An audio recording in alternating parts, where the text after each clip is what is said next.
Houston. Houston, we have a problem. DJ Apollo has landed. I repeat, DJ Apollo has landed at Hitmix 88.9 WEIU.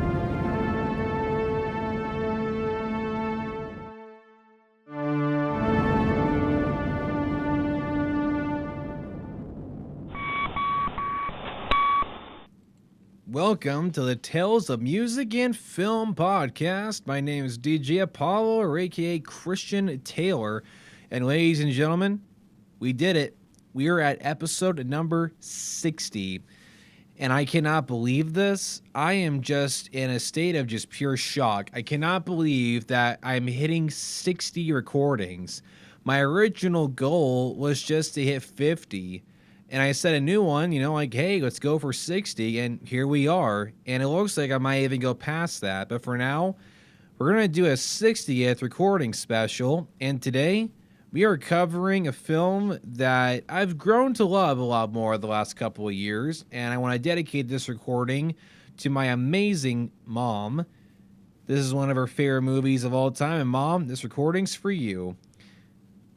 And we are covering Lost Boys, one of the most classic vampire films from the 80s ever made. And this film is very interesting, to say the least, and I'm very happy to be talking about it here today. So let's take a dive into Lost Boys.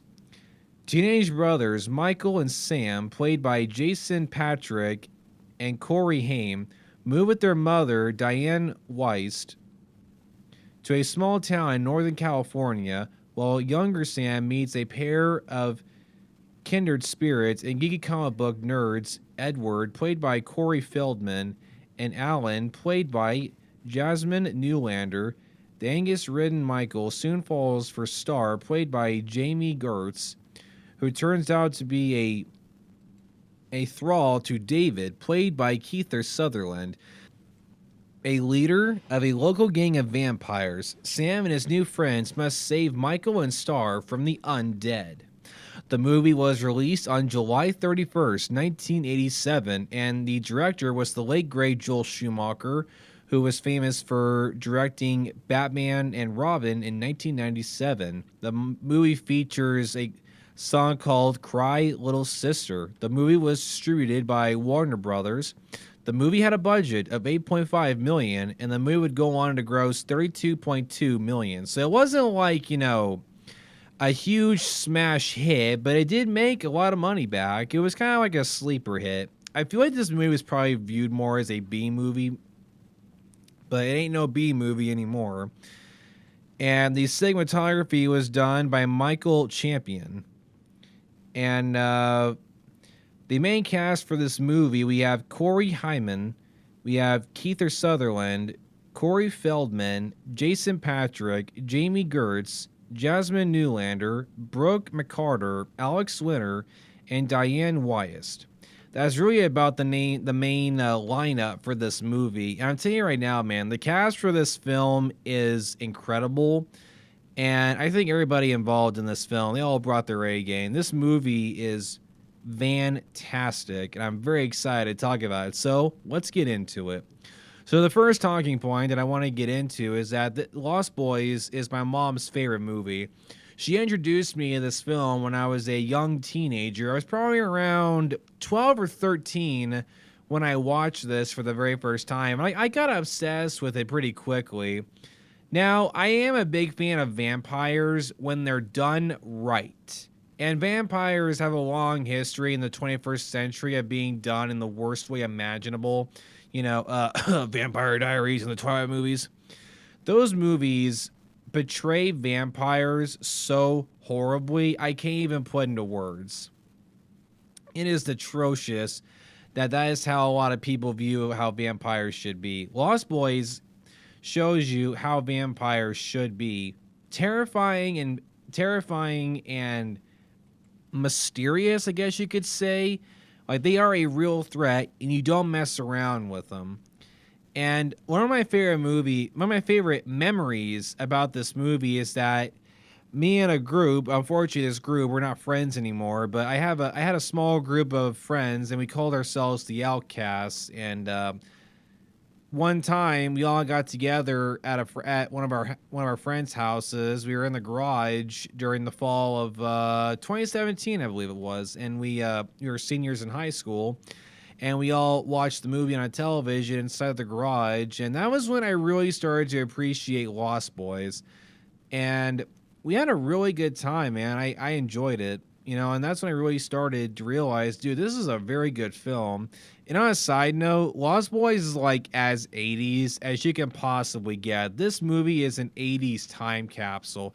Everything about it, the story, the outfits, the culture, the soundtrack, everything about it, it's 80s. And that ain't a bad thing at all.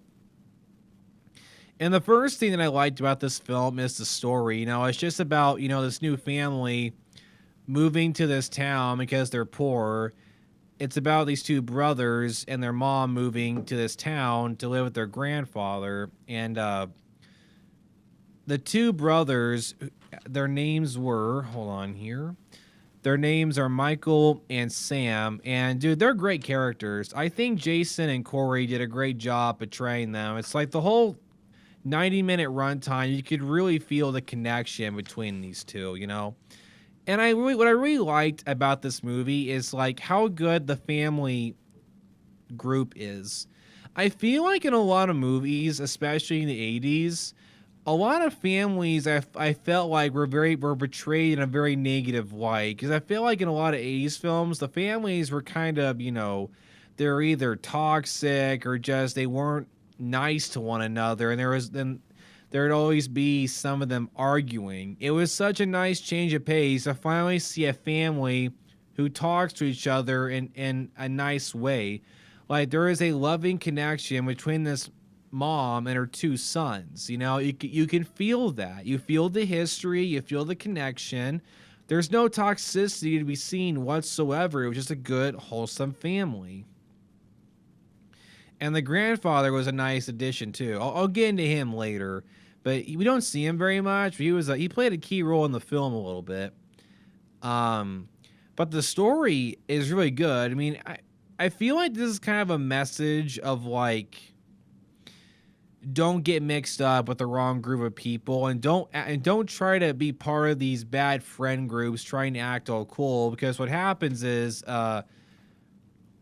Michael and Sam go to this giant concert going on the beach, and then that's when Michael notices Star, played by Jamie Gertz, and he falls for her instantly, and he follows her around, and he loses her. The second time he's out there, he's looking at places, and he's looking at the stores, and Star sneaks up from behind him, and they started walking and talking, and then Michael's going to take it for a ride in his motorcycle. And that's when these four motorcyclists show up, all wearing leather and everything, and they invite Michael along for a ride, and they take him back to their meetup place. It's this abandoned, destroyed hotel, and that's where they go to hang out. And then Michael hangs out with them for a while, and then Kiefer Sutherland's character has Michael.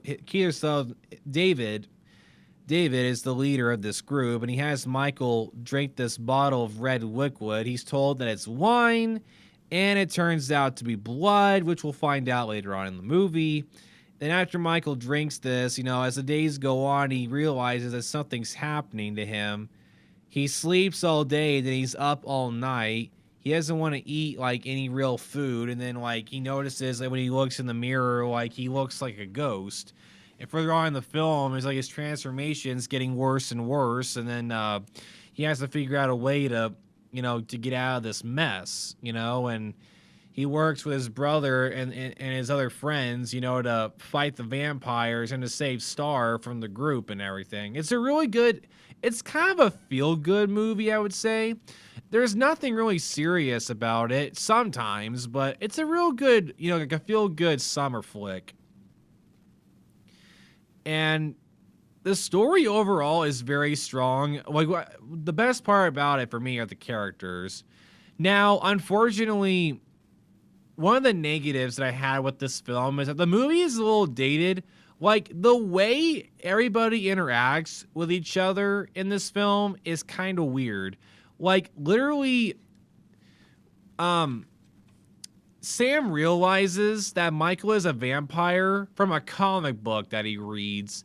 And when he finds out, Sam is like very chill about it. He is like, Michael, you're a vampire. He just runs up in his room, you know, and closes the door. It's just like, you need to watch it for yourself to understand. But it's like, Sam is so chill about this. You know, like later on, you know, like there's a scene where Michael wakes up. He's literally floating in his bedroom and he goes out the window and he's hanging onto a window and he's like yelling for Sam to open the window and let him back into the house. And then Sam opens it, you know, and then Michael says, listen, man, we got to stick together. I'm sorry. I'm not going to hurt you, you know, or anything. It's just like, when people are informed about the vampire stuff, nobody really bats an eye about it. They're all just kind of like, oh, well, okay. It's like, that's normal. It happens all the time. You know what I mean? It's just like the way they interact with each other, you know, it's kind of, you know, they don't act like humans to me, you know. But nonetheless, the dialogue is dated. And sometimes the way the characters act, I think, could have been done better. But that's just a little thing. But another thing about this film is that apparently this film was supposed to feature a lot of scenes of David and his brothers flying around killing people. Like, there's an opening scene. The opening scene in this film is that we get this nice pan of the camera over the ocean. Then we get this long distance shot of this giant theme park that the town has. And this theme park kind of plays as like one of the key locations in the movie. You see it a lot. And thanks to the film, that theme park has now become like a very, very famous attraction. It's located in Santa Cruz, and I've watched people do videos of like where they go to the filming locations for Lost Boys, and funny enough, it actually looks pretty much the same from when they filmed it. I don't think there's that many changes. Like the famous carousel scene where David and the guys flirt around with this girl, and then a cop kicks them out. That carousel is still there, if my memory serves me correct, and after they're kicked out of the park, they just leave. Then we get a shot of that security guard walking back to his car. Then the camera is like panning over the parking lot from a long distance, high up. Then it slowly zooms in on him, and then he tries to run for his car, and then he gets grabbed. And the camera flying in on him was supposed to symbolize David and the guys flying in after him, because apparently this movie was supposed to feature a lot of scenes of the guys flying through the air and grabbing people. But unfortunately, the budget would not allow them to do those effects, so they had to do the Jaws approach of using the camera to imply that they're there, but we don't see them. And I think it works perfectly. I think this approach works a lot better. I feel like if we'd gotten those scenes of David and them flying through the air, I feel like it would have looked goofy as hell. Because you got to remember, this is 1987. Like, I got a feeling that would have looked really bad for what the effects they had available to them at the time. I don't think it would have looked that well. So I think this was a way better option. Because we do have some scenes in this where they tried doing the flying effect, and it's very, very dated, and I'll get to that more later. But this movie had a lot of amazing locations. Like, my 3 favorite locations in this film was the theme park. Dude, there was just something about the guys, the vampires, and their outfits walking through that park. There was something so menacing about it, you know? And you had the main theme, Cry Little Sister, playing, you know. It's just like it was so like haunting. Like, you see the danger, these guys walking down the street in the black leather, you know, they look menacing. And then you have all these people walking by them, and it's just like, it's open season. They can kill anyone they want to, you know. It's like, it's terrifying. And it works so well. Another location I like is the destroyed hotel that the vampires stay at underground.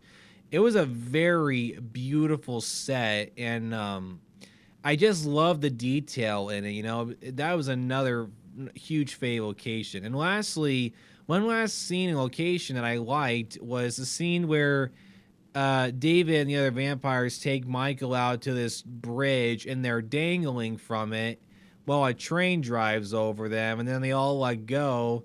Then Michael finally decides to let go. Then he realizes, I think, that he has flying powers.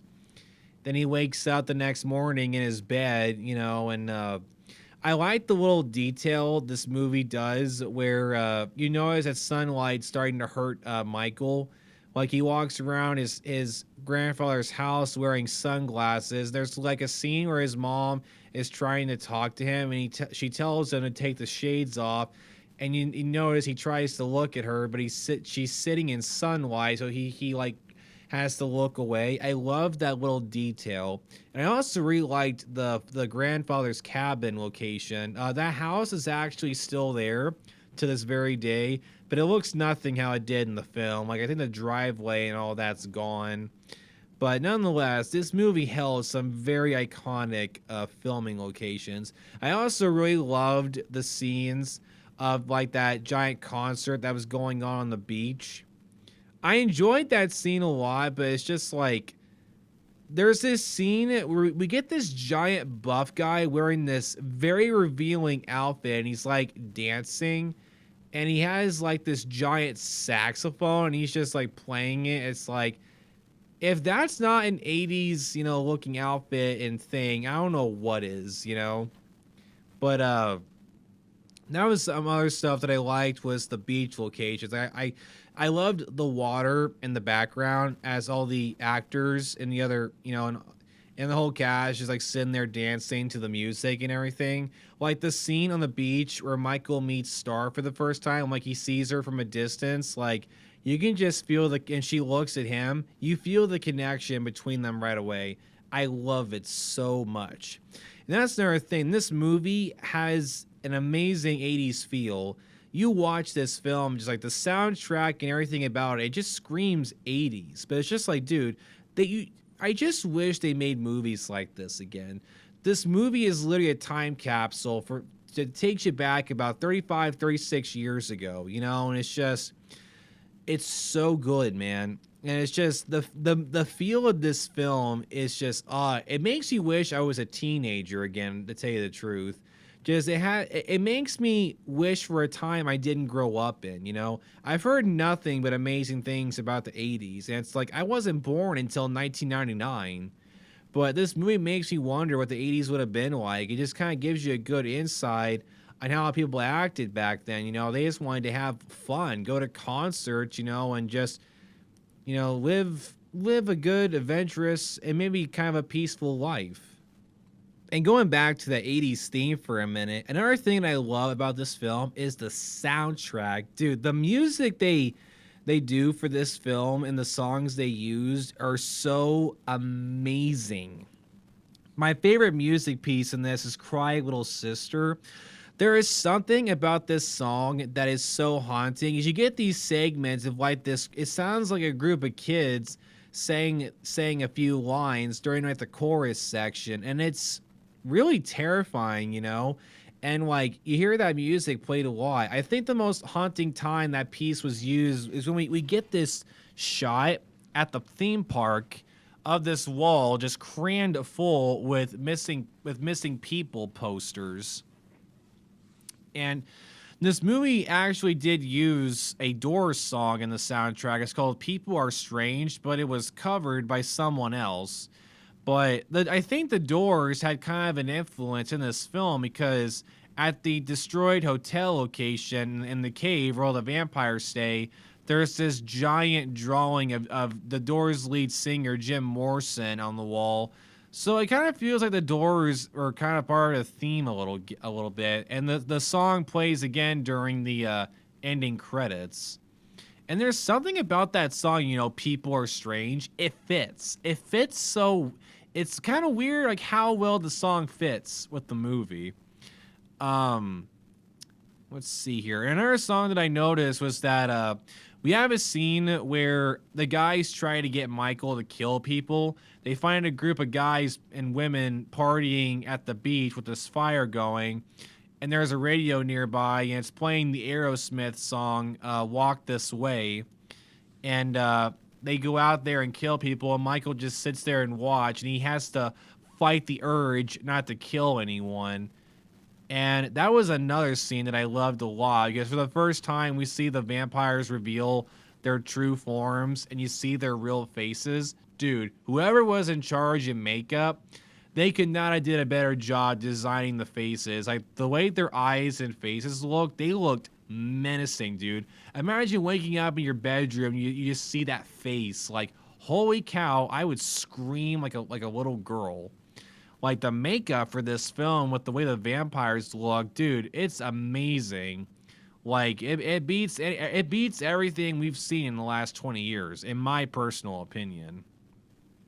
But yeah, overall, the soundtrack in this film, very good. This past year for my mom's birthday, I actually got her a couple of Lost Boys stuff. I got her Lost Boys on Blu-ray, and I got her the Lost Boys soundtrack. So I thought those were good finds. But yeah, overall, man, the soundtrack, it's top tier for an 80s movie.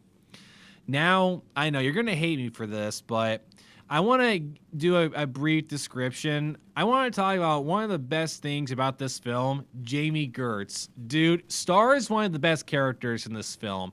I was crushing on her the whole 90-minute runtime. I'm not scared to admit this. I have a huge crush on Jami Gertz. She was 21 when they filmed this, man. Dude, she was so beautiful in this. Her smile, dude, is just, it melts my heart every time. It's just like, I just want to give her a big hug, you know? It's just like, I'm just like, Michael, step aside. I'm asking Star out, thank you very much. You know, it's just like, dude, she's one of the best parts about this film. It's like, you feel sorry for her because you find out that she's a vampire, but she doesn't want to be one. And she's been fighting the urge to kill someone for a long time now. And I really loved the relationship between her and Michael. It felt so genuine. The minute they both look at each other at that party, you feel their connection right then and there. They have amazing chemistry. And I just like how Star reveals to Michael towards the end that it's getting harder and harder for her to resist the temptation to kill someone. Because, you know, vampires, they have to feed. And the longer they go without blood, you know, the harder it gets. And I thought that was a nice little plot point. Like, she was never a bad person. She even tried warning Michael at the beginning of the film not to drink from that wine bottle, saying it was blood. But Michael thought she was joking with him. But overall, Jami Gertz is one of the best parts about this film. She's an amazing actress. And funny enough, I saw her for the first time in Twister. She played Bill's new fiance in that film, and she was pretty good in that film too, but she will always be Star, in my opinion. She's an amazing actress. She's one of the best things about this film. Now, the next part that I want to get into is the effects. Now I will admit, there are a lot of effects in this film that are actually kind of dated. But for example, the scenes where it's implied the guys are flying and they kill people. There's another scene later on in the film where this couple are in the back of this car, you know, making out, and then the guys rip the hood off the car and they snatch both of them from it. Like, that scene was done very well because, like, due to the practical effects of the hood being ripped off, but we don't physically see the guys do that, you know. But, you know, we see the actors' reactions when they fly in and take them, you know, and that to me was the most scariest part because it was very powerful. Like, you can explain a lot and say a lot with no dialogue needed at all. Like, a good facial expression can say 1,000 words. And so those scenes where the guys are snatching people and killing them, those were done greatly. But unfortunately, we did have some scenes like the ending fight where Michael fights David inside the grandfather's house. There's a few scenes where we get these long distance shots of them flying towards each other, and if you really look at the effects, it is dated as heck. The animation looks pretty bad, but I gotta give it some credit. It is 1987, but there are a few scenes where they fly towards each other and grab each other, and those long distance scenes did not stand the test of time. I can only imagine how those fly scenes would have looked if they had been greenlit and they were kept in, but the close-up scenes and when they're fighting each other actually hold up very well. Like, heck, the scene where Michael is floating in his bedroom, that scene actually holds up pretty well. Like, the whole time I was watching that, dude, it felt so real. I wonder how they did that. Part of me's wondering if they had him attached to, like, cables or something. Like, I'm very curious to see, like, how they did some of those flying sequences, but they hold up. Like, those hold up pretty well. But some of the flying scenes that did make it in are very dated. But I mean, that you don't see them for very long, so you can kind of, as long as you don't look too deeply into those scenes, like, no harm done, you know. But another thing is that, dude, I'm saying this now, this movie had a huge impact on vampires. I feel like people who watch this, like, this is how vampires should be done, you know? They're a real threat, and, like, David and his crew, like, man, they were horrifying villains in this film, and, like, dude, the actors all did an amazing job bringing all of them to life, you know? And it's not like, I kind of wonder, like, the one thing about the film, I wish that we could have gotten more backstory with them. We don't really learn too much about David and them. Like, I was kind of curious, like, how old they are. How long have they been vampires? You know, I kind of wish that we could have gotten more backstory on the vampires. But, I mean, you know, it was the 80s. Like, these guys are just here to be menacing and to be killed at the end in the worst ways imaginable. But this film had a major impact on how vampires should be done. I feel like future filmmakers who want to do a vampire-based supernatural film, I feel like they should definitely watch this movie to take some notes, because this is how it should be done. With the makeup, the way they dress, that's how it should be done. But till this very day, like, there are some Facebook pages that I follow, like 80s culture, and Lost Boys pops up all the time. Almost over 30 years later, the movie is still making a big impact in pop culture. Like, it's getting more famous as the years go by. And if we had to rate this on how scary, like, this movie isn't really a horror movie in my opinion. Maybe it was when it was released, but it's not really too scary. It's not, yeah, I wouldn't say it's terrifying or anything. I guess there are a few scenes that are kind of scary, but I mean, overall, the film is kind of like a suspense, like a feel-good, adventurous fight film. That's how I would say it is. But to say it's scary, I wouldn't really say it is. But it's a good flick, to say the least. Another thing that I had a complaint with was that at the end of the film, during the final battle, where David's crew attacks, you know, Michael and his brother at their grandfather's house. This is like their one last stand. They team up with so Michael and Sam, they team up with Edward and Alan, and they're supposed to be like the two experts on vampires. Like, the whole film, they've shown that they've been studying vampires for years and that they know how to combat them. So we get this montage of them going to a church, grabbing holy water, stocking up on onions and other stuff, and they fill up a bathtub with holy water.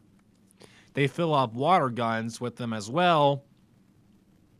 Then the guys all attack the house one at a time, instead of, you know, going in as a group and taking them out. But, you know, in order for our good guys to win, they have to attack one at a time.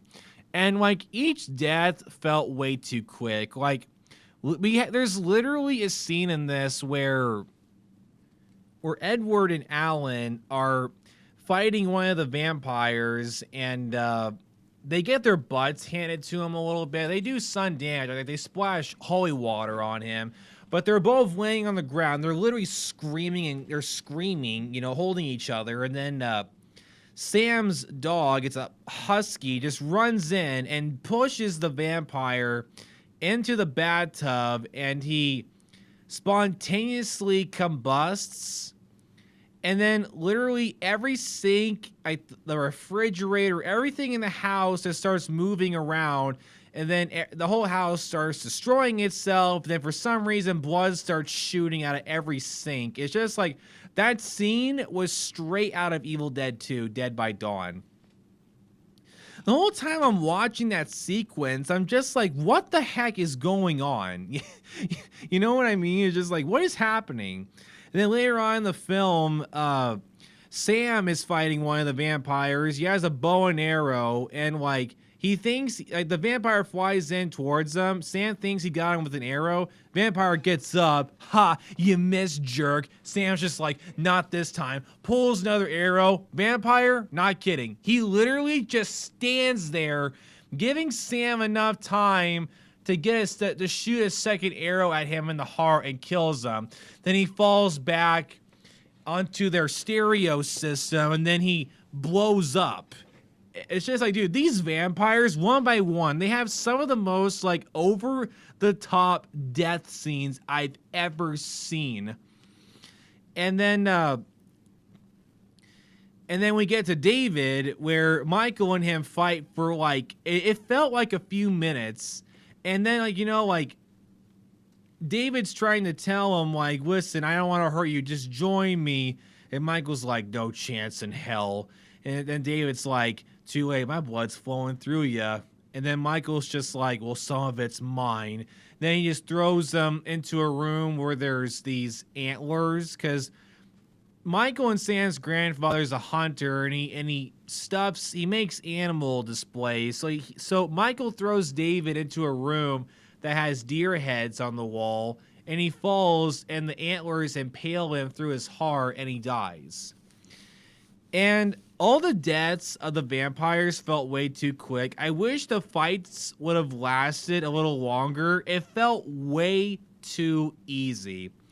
I felt slightly disappointed with the ending, because I felt like, you know, the guys were victorious way too quick. But the fight isn't over yet. They find out, so after David dies, that, you know, you find out that when you killed the head vampire of the group, all the half vampires, which is what Star and Michael are, should return to normal. But they're not. Michael's still stuck looking like a vampire, so they realize David's not the head vampire. Who is it? So we've had this side character throughout most of the film. His name is Max, played by Edward Herrmann. And Max works at a VHS store, and he's introduced earlier in the film when Michael and Sam's mom goes to the store looking for a job, and then Max makes some moves on her, and then he asks her out on a date. But each time they plan a date out, something happens.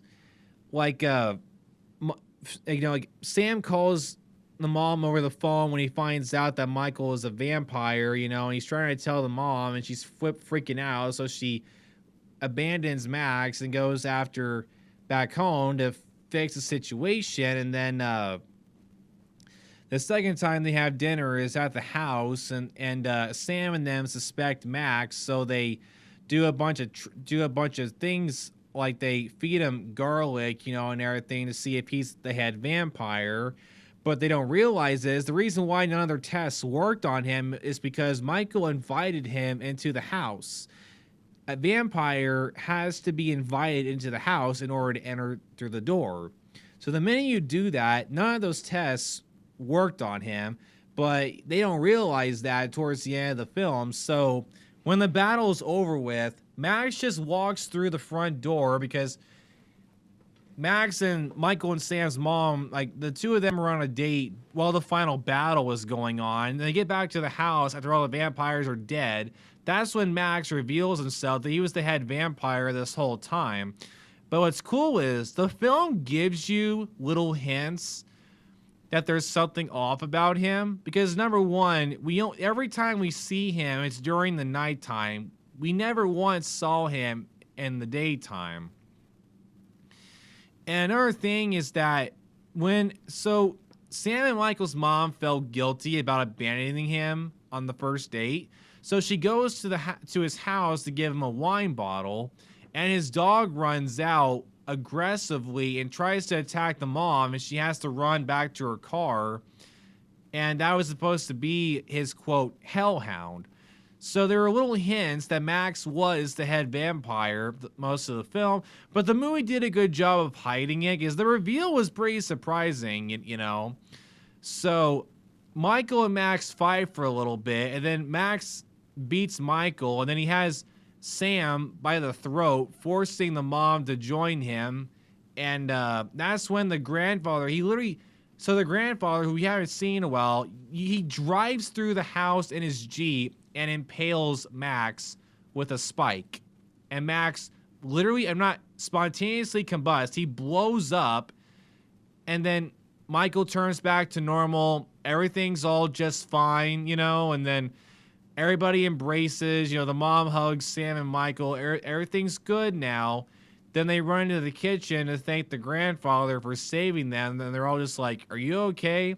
Grabs a drink out of the fridge. He just goes, "The one thing I can never get over about living here in Santa Cruz, all the damn vampires." The grandfather knew that there were vampires here the entire time. And what's funny is the movie actually gives you little clues that he knows. Like, there's these scenes where, like, he's working in his workshop and he notices that Michael invites them into the house. And then later on in the film, he notices how Michael sleeps all day, and he always leaves the house during the night wearing all black and wearing sunglasses, you know, and everything. So, and we get this quick scene of him planting spike poles around his house, you know, so it's like we get these little hints. The film doesn't outright say, but it hints at it. And I like how when movies do that, it doesn't spoon feed you the information. Like, the movie knows that the audience is not stupid, you know, like it gives us the information, and then all we have to do is connect the dots.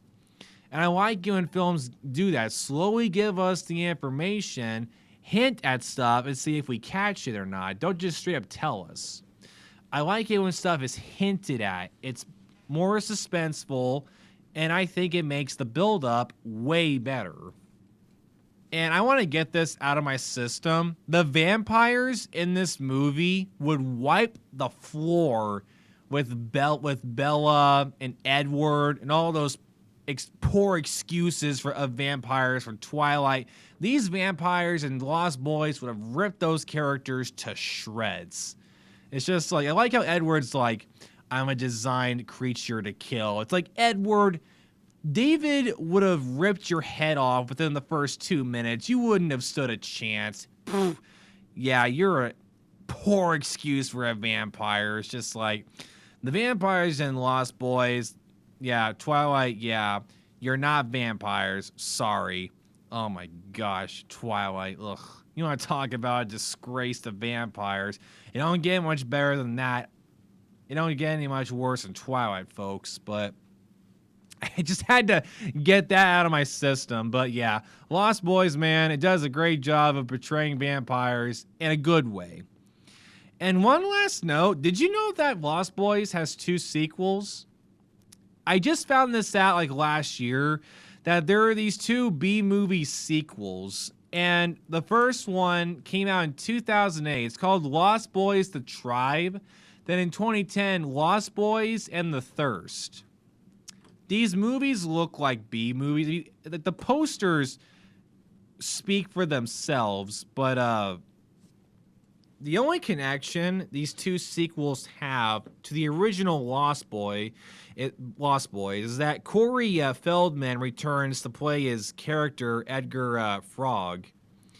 And actually, in the 2008 film The Tribe, it also brings back Corey Haim as Sam Emerson, but he was not in Lost Boys: The Thirst, but The Thirst brings back Corey Feldman again. So it's like, really, he's the only connection to the original film. Like, no one else comes back for these 2 films.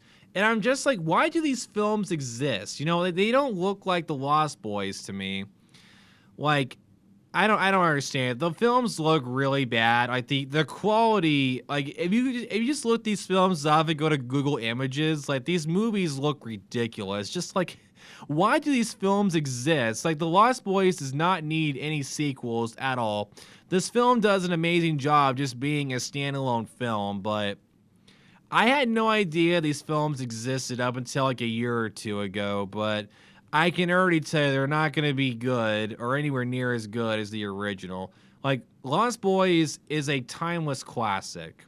It's an 80s time capsule, and then other than the aged effects and the way the characters interact with one another, overall, this movie is fantastic. One of the best vampire films I've ever seen.